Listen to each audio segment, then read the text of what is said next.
range of mm, or the speed, how fast you want to move the frame. Okay, and that I think it should be based on the actually it could be any integer value, because in order to use a periodic noise you have to use an integer as written here. Okay, it says integer here, which means which indicates how many like repeated patterns you have in these directions x, y, z, and t. And the one that I want to control for the time step is for pt, and the integer meaning is that how many repeatable pattern you get in these time step. So if you use 1, then you are only going to get one repeated pattern, meaning every step is unique from 0 to 1. Then but 1 and the value on the step frame 0 and the value at the end frame is the same.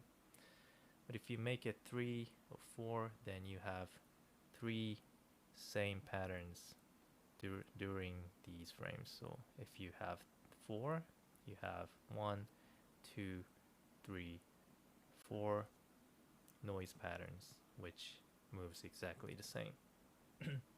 Okay, so more pattern, more integer value, more pattern you get, I mean the larger value you use, faster you get, and repeated patterns more repeated pattern you get. Okay, so let's create the variable called speed. I'll call it speed as an integer value.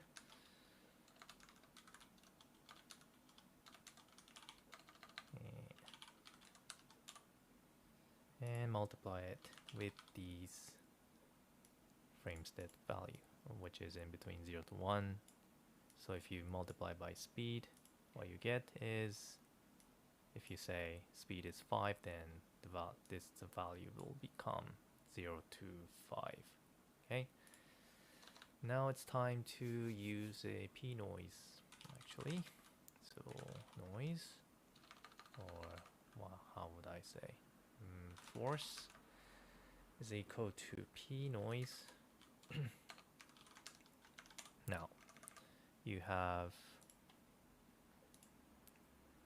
5 parameters. One is the vector 4, and rest is the number of repeated patterns on these directions. So I guess you also need how many repeated patterns you want on x, y, and z, and that could be the same value, I think. So let's try to make that.